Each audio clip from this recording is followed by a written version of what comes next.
Assalamualaikum warahmatullahi wabarakatuh. Okay, I would like to share with you the second part. The second part of the note, that is intercompany balances and full goodwill. Okay, so for your information, the question is the same as the question for example 1 for partial goodwill. Okay, the only difference here is the method of calculating the goodwill is different, whereby here we are given the information on fair value of non-controlling interest. Fair value of non-controlling interest is 120,000 is given in the question. Be different in the question. And the statement of financial position and statement of profit or loss is basically the same. Additional information is also the same. Okay. Now, we want to see the differences between partial goodwill and full goodwill. So now we want to calculate the full goodwill. We want to calculate the full goodwill. So how to calculate the full goodwill? Okay. In step 1, we are going to show the consideration transferred, whereby the consideration transferred is comprised of cash payment 180,000 plus share capital issued 200,000.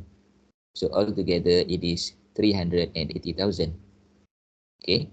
Under the full goodwill, the second step is to show the non-controlling interest at fair value, because non-controlling interest has already been given.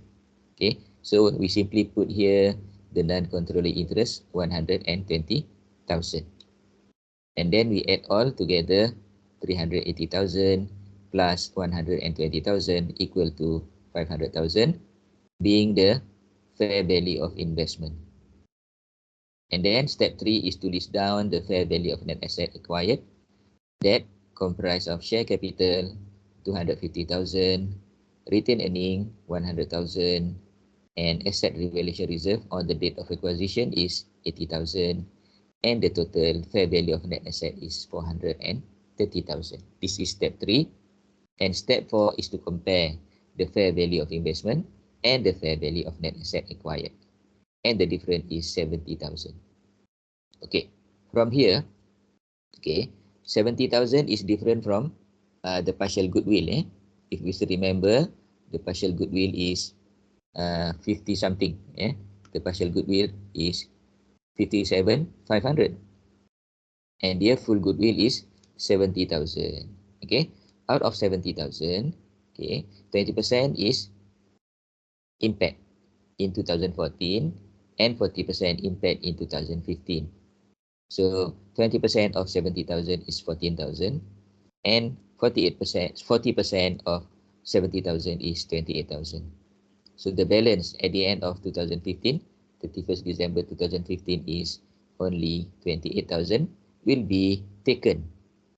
Will be taken to statement of financial position. Okay, out of the amount of goodwill, just now, 70,000, 57,500 belongs to the parent, and 12,500 belong to the non-controlling interest. Because just now we have calculated that the goodwill for the parent is 57,500, and therefore the balance or the difference between 70,000 and 57,500 is belong to the non-controlling interest. And out of the amount impact, in the year 2014 and in the year 2015, we can separate them into the amount for parent and the amount for non-controlling interest. Okay, and also at the end of the year, we can find the balance of 28,000 that is broken into two parts. The first part is 23,000 of the parent, and 5,000 of the non-controlling interest.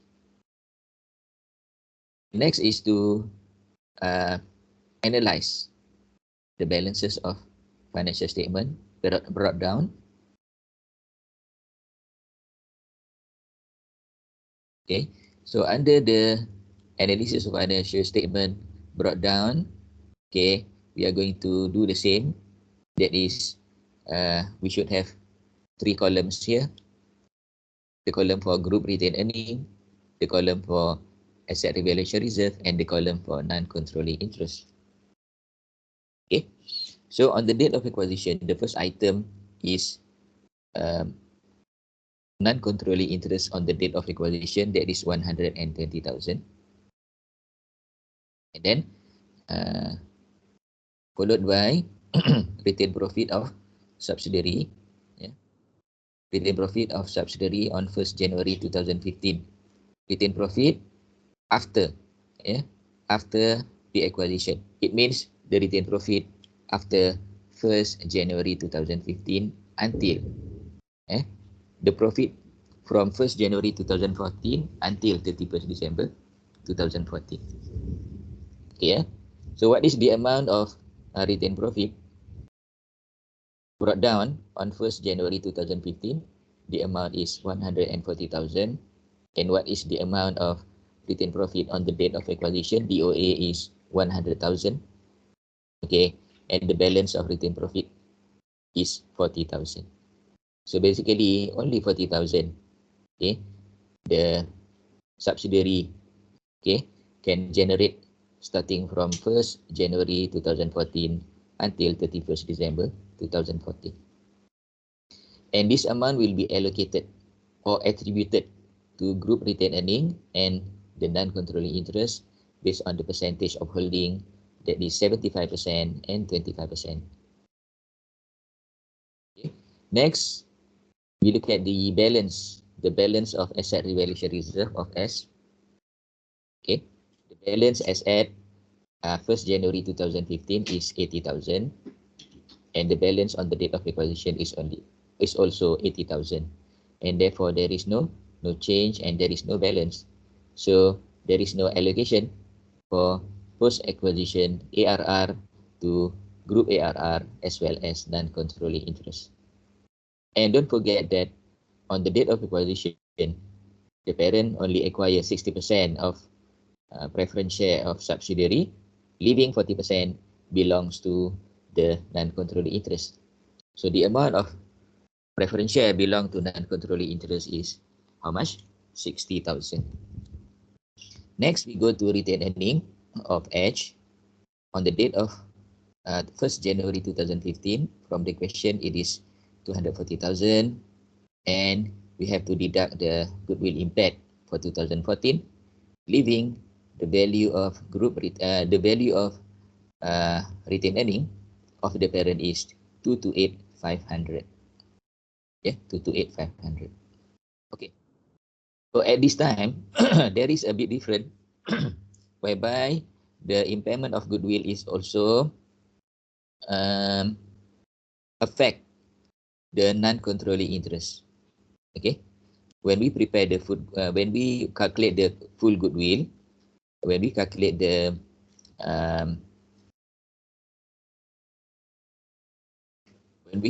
non-controlling interest based on fair value, so the goodwill impact, okay, is going to be attributed to the parent and to NCI based on their percentage, that is 75% and 35%.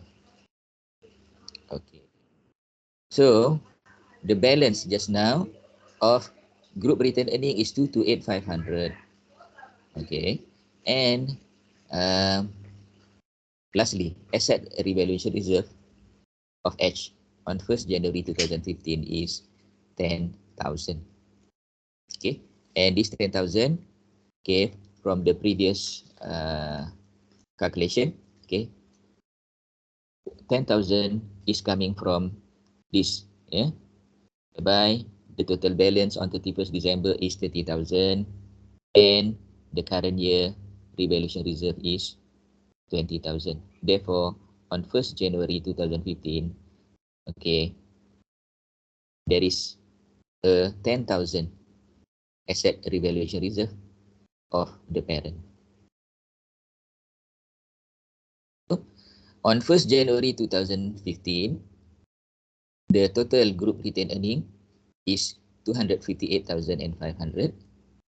Group ARR is 10,000 and non-controlling interest is 187,500. Now we go further to analyze the financial statement balance on 31st December 2015. Okay. So on 31st December 2015, we are going to start again with the non-controlling interest on the date of acquisition, that is 120,000 in the non-controlling interest column. And then we analyze the financial statement of subsidiary, and the first item is retained earning on 31st December 2015, and the value is 180,500. Okay? 180,500 is coming from 140,500 plus 40,000. Okay, here. Earning of the subsidiary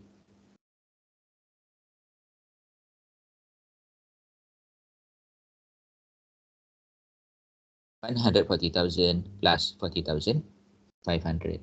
So that amount is brought to analysis of retained profit of subsidiary on 31st December, 31st December 2015.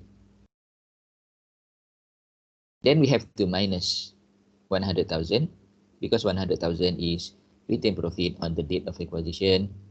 Okay, and at the same time, we are going to add back the unrealized loss on machine, and we have to minus the under-provided depreciation amounting to 300. Okay, and the total balance of retained profit of subsidiary on 31st December 2015 is 81,700. Out of that, 75% will be allocated to group retained earning, and 25% will be allocated to non-controlling interest.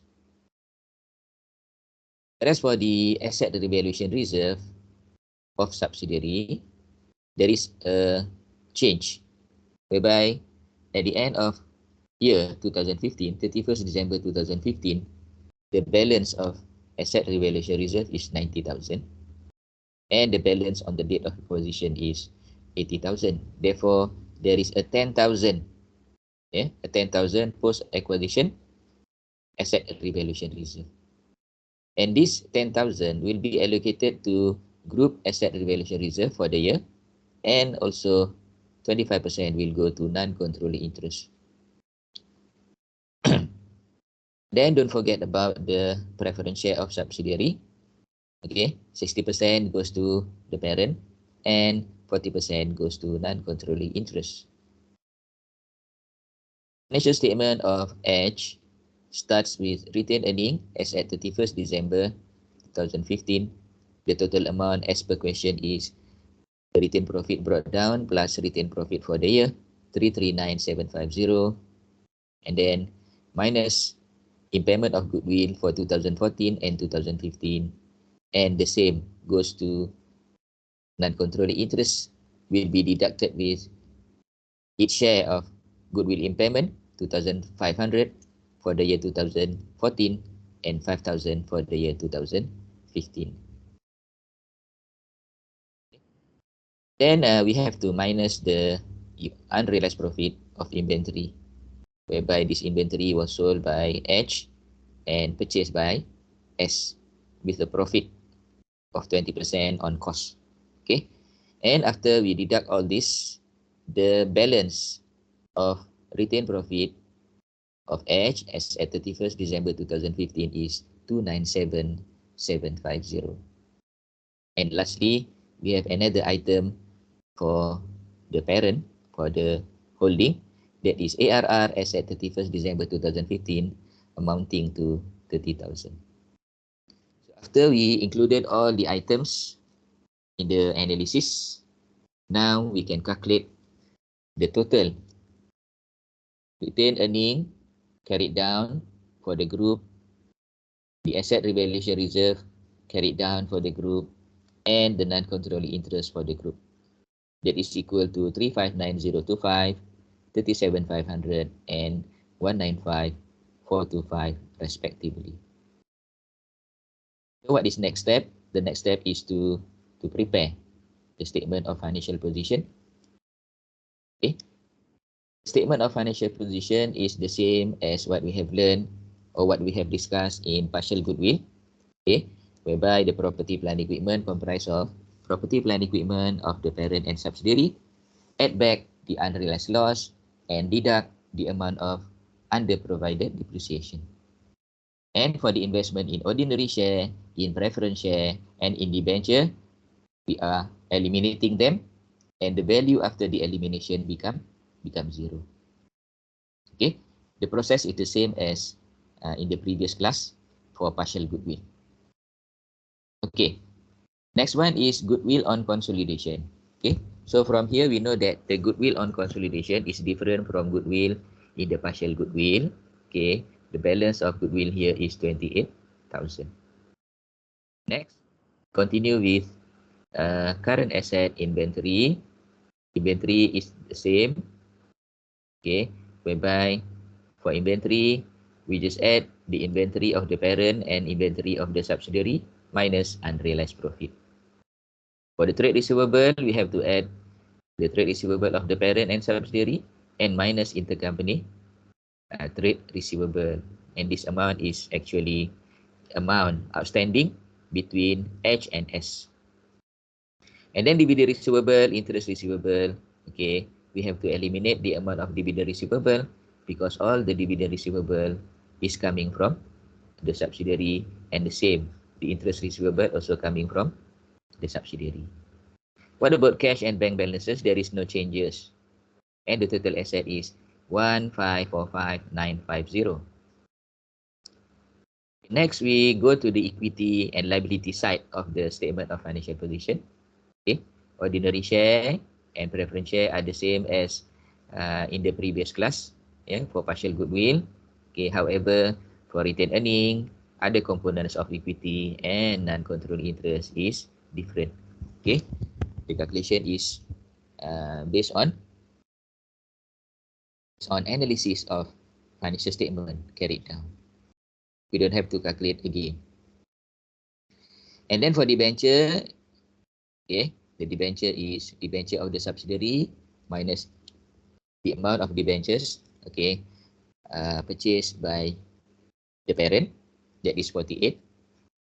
And then trade receivable, trade payable of the parent plus trade payable of the subsidiary minus intercompany 100. Dividend payable also and interest payable also, we have to minus the intercompany dividend payable and interest payable.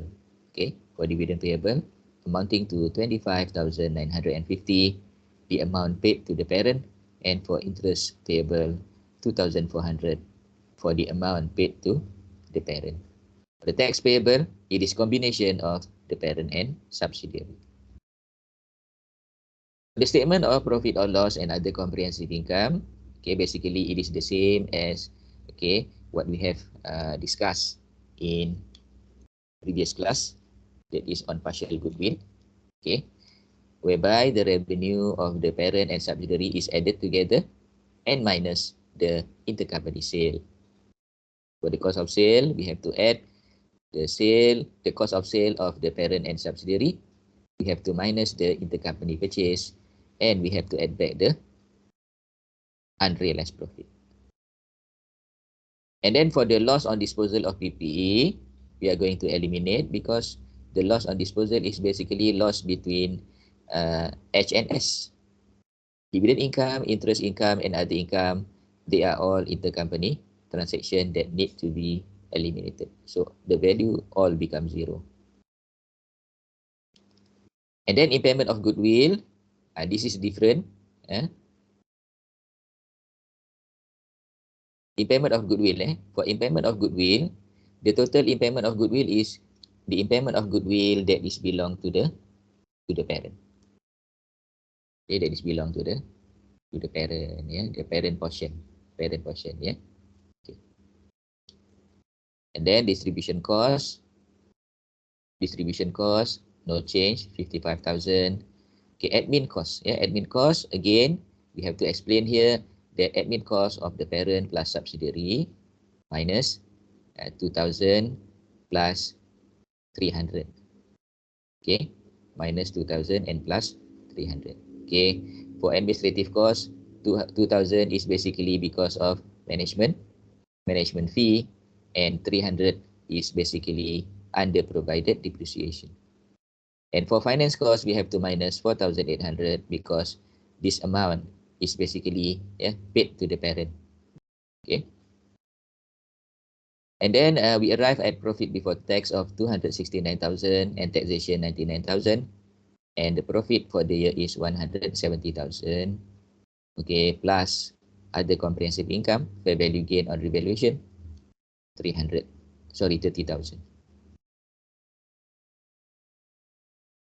So altogether, the total comprehensive income is 200,000.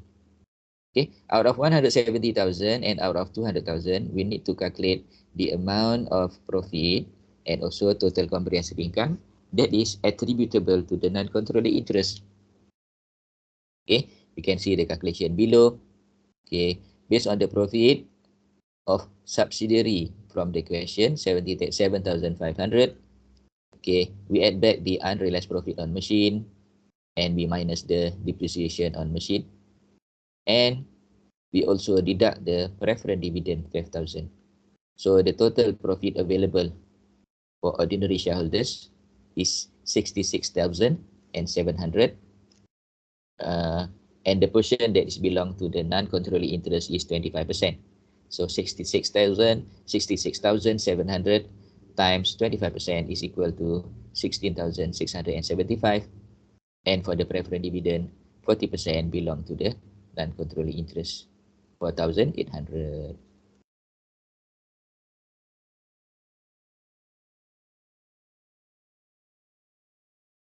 Okay, so 16,675 plus 4,800 equal to 21,475. So this is the profit after tax attributable to non-controlling interest. And for the total comprehensive income attributable to non-controlling interest, we have to add the surplus on revaluation, 25% times 10,000, that is equal to 2,500. So based on this calculation, okay, we need to put the two values here. Profit after tax attributable to the non-controlling interest, 21,475 out of 170,000, and the balance belong to the parent, 148,525. And for the total comprehensive income attributable to the non-controlling interest, 23,975 out of 200,000. So the balance 176,025 belong to the parent. And the last statement that we have to discuss is statement of changes in equity. It starts with balance brought down. Okay, we discuss first the group retained earning. Group retained earning brought down as per analysis. Brought down is 258,500 and carried down is 359,025. So in between we have profit after tax for the year belong to the parent, 148,525, and dividend proposed by the parent, 48,000. Under the group asset revaluation reserve, it starts with balance brought down of 10,000, and during the year, there is a new revaluation surplus, 20,000 for the parent and 10,000 for the subsidiary. And out of 10,000, 7,500 belong to the group. That's why the balance here, or the total for the year, is 27,500. Whereas for the non-controlling interest, opening balance is 187,500, and then profit for the year attributable to non-controlling interest that we have just calculated here is 21,475, and then revaluation during the year is 2,500. And there is an additional amount, okay, that we cannot find in partial goodwill, whereby the impairment of goodwill, impairment of goodwill for the year will be put here in the non-controlling interest column.